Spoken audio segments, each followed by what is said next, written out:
தந்தைக்கு மந்திரத்தை சாரப்பொருள் உரைத்து தகப்பன் சுவாமி என பெயர் பெற்ற முருகா, விண்ணுக்கும் மண்ணுக்கும் சுவாமி என பிறந்தவன் சுவாமிக்கு நாதனே சுவாமிநாதா.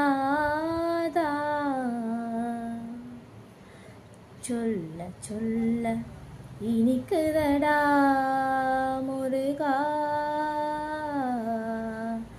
சொல்ல சொல்ல இனிக்குதடா முருகா. உள்ளமெல்லாம் உன் பெயரை சொல்ல சொல்ல இனிக்குதடா முருகா. பிள்ளைக்கு பிராயத்திலே பெரிய பெயர் பெற்றவனே, பிள்ளைக்கு பிராயத்திலே பெரிய பெயர் பெற்றவனே, உள்ளமெல்லாம் உன் பெயரை சொல்ல சொல்ல இனிக்குதடா